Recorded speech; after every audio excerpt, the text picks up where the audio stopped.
Students, आज हम लोग हार्मोनल कंट्रोल ऑफ स्पर्मेटोजेनेसिस पढ़ेंगे। ये एक हमने डायग्राम बना दिया आपको।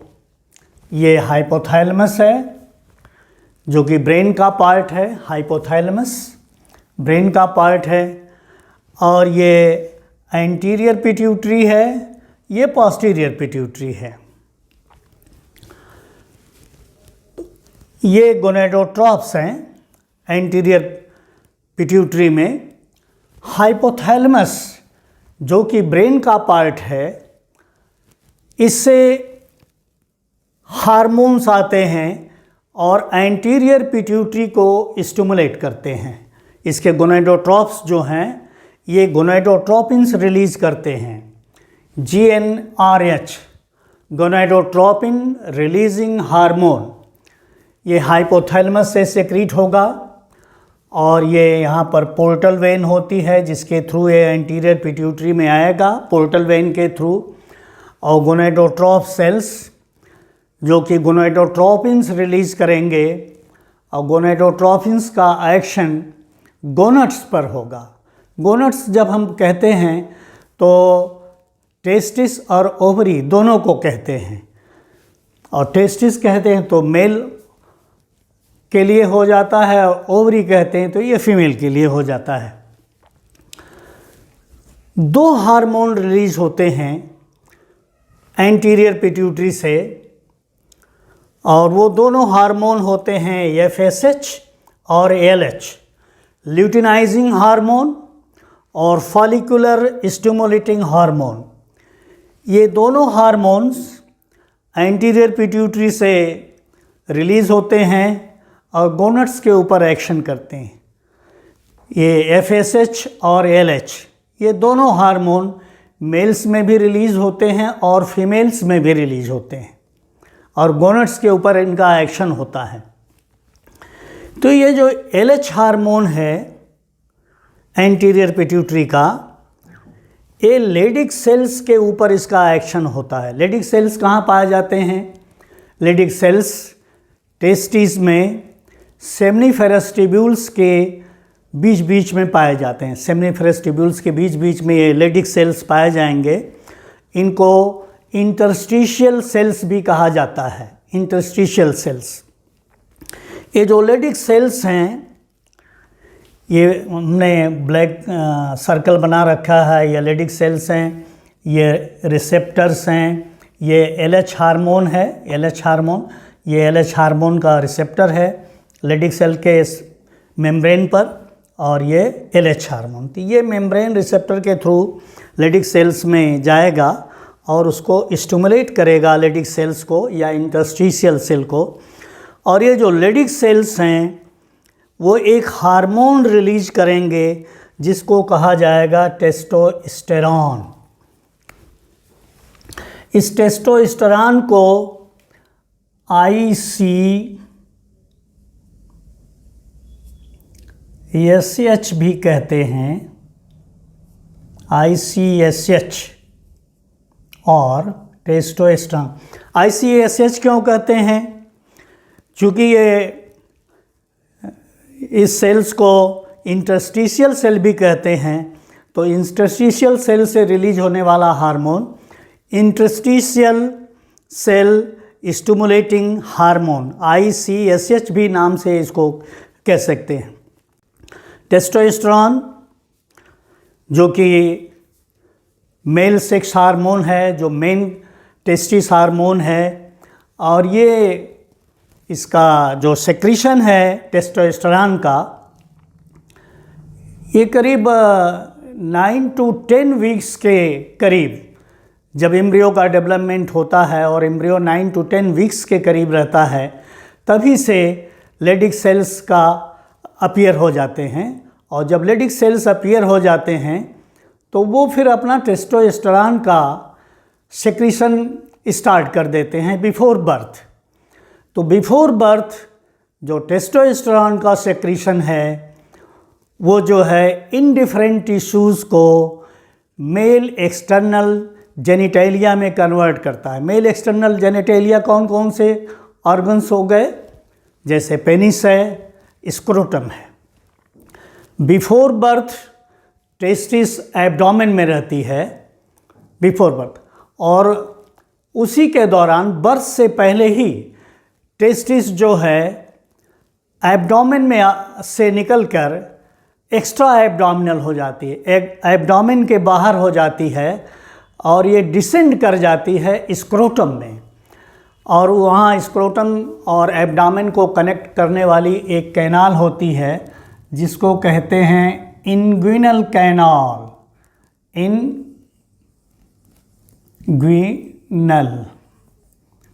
इंग्विनल कैनाल के थ्रू ये जो टेस्टिस है एब्डोमेन से डिसेंड कर जाती है और स्क्रोटम में रहती है। एक्स्ट्रा एब्डोमिनल टेस्टिस होने का एक सिग्निफिकेंस ये है कि जो कोर बॉडी का टेम्परेचर है वो नियरली 37 डिग्री सेंटीग्रेड होता है, और एक्स्ट्रा एब्डोमिनल टेस्टिस होने का एक सिग्निफिकेंस ये है कि एक्स्ट्रा एब्डोमिनल टेस्टिस जो कि स्क्रोटम में लॉज्ड है उसका temperature normal body core temperature से 2 या 3 डिग्री कम होता है। तो समझ जाइए कि 34 डिग्री सेंटीग्रेड होता है। उस टेम्परेचर पर स्पर्म का डेवलपमेंट प्रॉपर होता है, स्पर्म्स किल नहीं होने पाते हैं। तो ये जो टेस्टोस्टेरोन सेक्रीट होगा बिफोर बर्थ वो मेल जेनिटेलिया को डेवलप कराएगा, और आफ्टर बर्थ ये सेकेंडरी सेक्सुअल कैरेक्टरिस्टिक्स प्रोड्यूस करता है। फिर ये जो लेडिक सेल से टेस्टोस्टेरोन रिलीज हुआ, ये हमने ब्लैक सर्किल से बना दिया है टेस्टोस्टेरोन, ये फिर आएगा सर्टोली सेल को इन्फ्लुएंस करेगा। आप जानते हैं कि जब सेमनीफेरस ट्यूब्यूल का हमने आपको स्ट्रक्चर एक क्रॉस सेक्शन बनाया था तो हमने आपको बताया था कि सेमनीफेरस ट्यूब्यूल में सेक्शन जो आपको हमने शो किया था कि उसमें 2 तरह के सेल्स होते हैं। एक जर्मिनल सेल्स होते हैं जो कि बार बार डिवाइड होते जाएंगे माइटोटिकली, एक सेल से 2 सेल बनाएंगे, और एक सेल तो हमेशा रिजर्व हो जाएगा जर्म सेल के लिए, वो नहीं डिवाइड करेगा, वो दोबारा करेगा, और जो दूसरा सेल है फिर वो ग्रोथ करेगा और वो मैचुरेशन फेज़ में जाएगा। मैचुरेशन फेज़ में क्या होता है स्पर्मेटोजेनेसिस में कि फर्स्ट मेयोटिक डिवीज़न होगा और सेकंड मेयोटिक डिवीज़न होगा। टेस्टोस्टेरोन जो है वो जर्मिनल एपिथेलियम को मेंटेन करता है, प्रिपेयर करता है, सर्टोली सेल्स को स्टिमुलेट करता है। और यहाँ देखिए, यहाँ पर जो दूसरा हार्मोन आ रहा है, दूसरा जो गोनेडोट्रोपिन है FSH, together with testosterone FSH stimulate spermatogenesis. Spermatogenesis जो है ये जो नॉन जर्मिनल सेल है जो कि सेमनीफेरस ट्यूब्यूल के आउटर पेरीफेरी से ल्यूमेन तक स्ट्रेच रहता है, उसकी इनफोल्डिंग्स में ये स्पर्मेटोजेनिक सेल्स जो हैं वो डेवलप होते रहते हैं और स्पर्म का फॉर्मेशन करते हैं। आप जानते हैं कि स्पर्मेटोजेनेसिस एट प्यूबर्टी स्टार्ट होती है, और प्यूबर्टी जो एज है वो 10 to 17 है। 10 to 17 ईयर्स जो है ये प्यूबर्टी की एज है।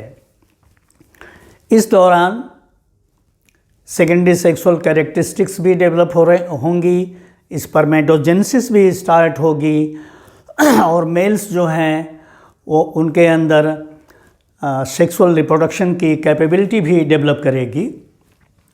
तो स्पर्मेटोजेनेसिस तो प्यूबर्टी पर स्टार्ट हो जाएगी, और after puberty per day millions sperm mature होते हैं, और आफ्टर प्यूबर्टी एक सिंगल एजाकुलेशन में 2 to 5 ml सीमेन प्रोड्यूस होता है, single semen.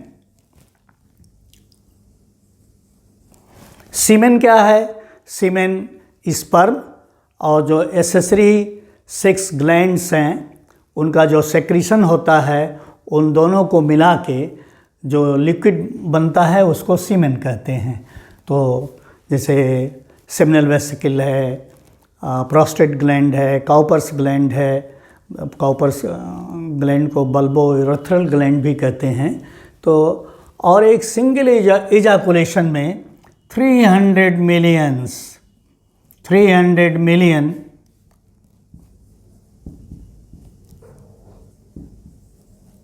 sperm, 300 million sperm are produced in single ejaculation। तो ये देखा हमने कि टेस्टोस्टेरोन सर्टोली सेल्स को स्टिमुलेट करते हैं और एफएसएच के कम्बिनेशन से दोनों मिलके स्पर्मेटोजेनेसिस को प्रोसीड कराते हैं।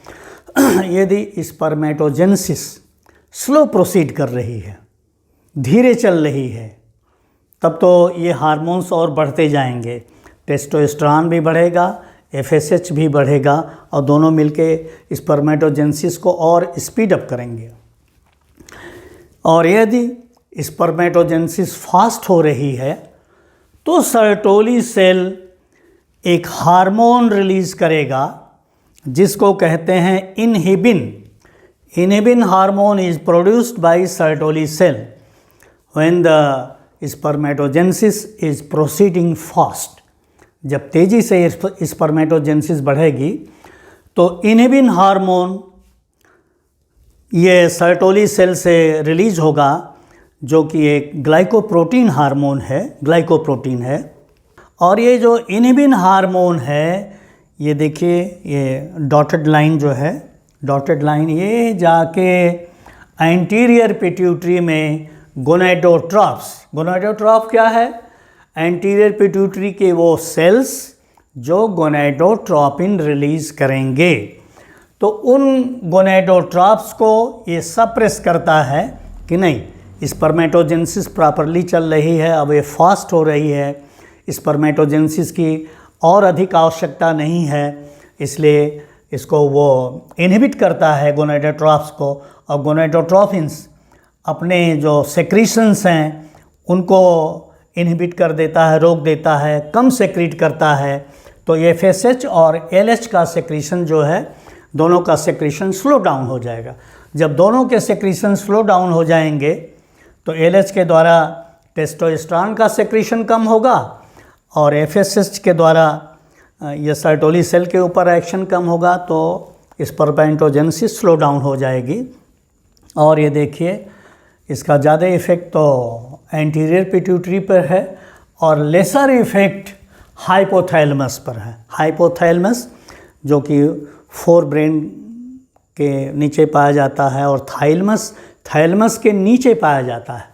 यहाँ लग गया है हाइपो, हाइपो कहीं भी प्रीफिक्स लग जाए तो समझ जाइए जो दूसरा वाला टर्म है उसके नीचे ये स्ट्रक्चर है। हाइपोथैलेमस का मतलब हो गया कि थैलेमस से ये नीचे की तरफ पाया जाता है और यहीं पर पिट्यूटरी ग्लैंड भी है, ये प्लेस है पिट्यूटरी ग्लैंड का भी, ये पिट्यूटरी ग्लैंड है। तो ये दोनों यहीं पर ज्वाइंट हो जाती हैं। कैसे ज्वाइंट होती हैं? Bye means of portal system. Hypothalamus pituitary से पोर्टल सिस्टम के थ्रू ज्वाइन करता है और अपने जो हार्मोन्स हैं, अपने जो सेक्रीशंस हैं हाइपोथैलेमस के, वो पिट्यूटरी में आ जाते हैं। तो फिर से मैं आपको एक बार समअप कर दूं कि जब स्पर्मेटोजेनेसिस फास्ट प्रोसीड करती है तो सर्टोली सेल से इनहिबिन रिलीज होगा और इनहिबिन जाके देखिए एंटीरियर पिट्यूटरी में गोनेडोट्रॉफ्स को सप्रेस कर देगा कि और अधिक सेक्रीशन की आवश्यकता नहीं है। तो प्लीज़ गोनेडोट्रोपिन का सेक्रीशन बंद करिए। और एफएसएच और एलएच दोनों गोनेडोट्रोपिन्स हैं तो इनका सेक्रीशन बंद हो जाता है। दूसरी तरफ ये जो लेडिक सेल्स हैं जो कि टेस्टोस्टेरोन सेक्रीट कर रहे हैं, इसका भी अमाउंट जब बढ़ने लगता है तो ये टेस्टोस्टेरोन, ये देखिए डॉटेड लाइन से हमने शो किया, ये जाके पहले हाइपोथैलेमस को स्लो डाउन कर देते हैं, जीएनआरएच का सेक्रीशन बंद करते हैं। Testosterone decreases release of GnRH and LH. इसका ज़्यादा असर टेस्टोस्टेरोन का लेवल बढ़ने का ज़्यादा असर, टेस्टोस्टेरोन का लेवल ज़्यादा बढ़ जाएगा तो ये जीएनआरएच के सेक्रीशन को बंद करेगा। GnRH कहाँ से सेक्रीट होता है? हाइपोथैलेमस से। हाइपोथैलेमस क्या है? ये ब्रेन का पार्ट है, फोर ब्रेन के लोअर पोर्शन में और थैलेमस के नीचे पाया जाता है। और दूसरी बात भी कही जाती है कि testosterone probably also acts directly on the anterior pituitary probably to reduce LH secretion, but this effect is weaker. इसका जो टेस्टोस्टेरोन का लेवल बढ़ने का, जो इसको स्लो डाउन करने का, गोनेडोट्रोप्स को जो स्लो डाउन करता है और गोनेडोट्रोपिन्स के सेक्रीशंस को कम करता है, ये परहैप्स वीकर है। स्ट्रॉन्गर एक्शन क्या है इसके लेवल बढ़ने का? ये जाके हाइपोथैलेमस में GnRH के सेक्रीशन को बंद करता है। और सर्टोली सेल का क्या है? ये इनहिबिन रिलीज़ करेगा और इनहिबिन सीधे प्रोमिनेंटली गोनेडोट्रोप्स, एंटीरियर पिट्यूटरी के गोनेडोट्रोप सेल्स को बंद करेगा कि no more gonadotropin is needed, please stop secreting FSH। तो ये FSH का सेक्रेशन बंद कराएगा। Inhibin decreases release of FSH and a slight effect in producing GnRH by hypothalamus. इसका ज़्यादा असर यहाँ होगा और कम असर GnRH के ऊपर होगा। तो मोस्टली ये गोनेडोट्रोप्स को सप्रेस करता है, गोनेडोट्रोपिन्स का रिलीज होना बंद कराता है इनहिबिन, और टेस्टोस्टेरोन का लेवल जब बढ़ता है तो ये सीधे यहाँ ज़्यादा इफेक्ट करता है और इस पर कम करता है। इनहिबिन गोनेडोट्रोप पर ज़्यादा, एंटीरियर पिट्यूटरी पर ज़्यादा एक्शन करेगा और टेस्टोस्टेरोन जो है हाइपोथैलेमस के ऊपर ज़्यादा असर करेगा। ये जो डॉटेड लाइन है, डॉटेड लाइन का देखिए हमने यहाँ लिख दिया है negative feedback inhibition. Negative feedback क्या होता है?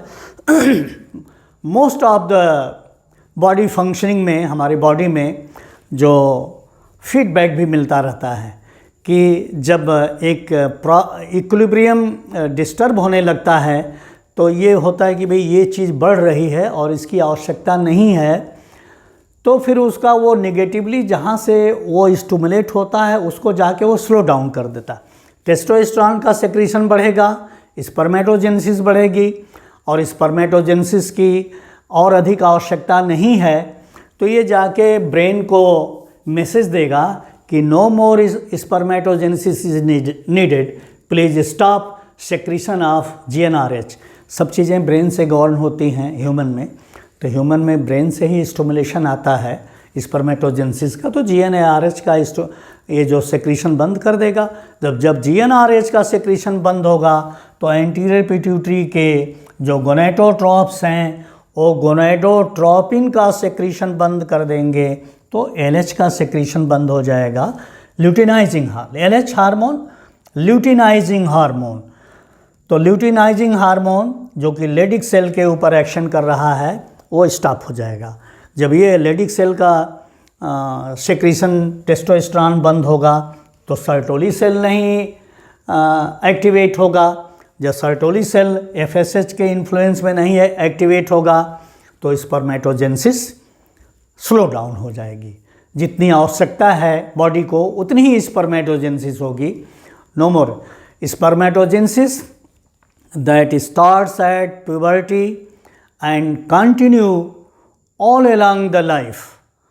प्यूबर्टी पर स्टार्ट होती है और पूरे जीवन पर्यंत all along the life spermatogenesis होती रहती है until death. Thank you.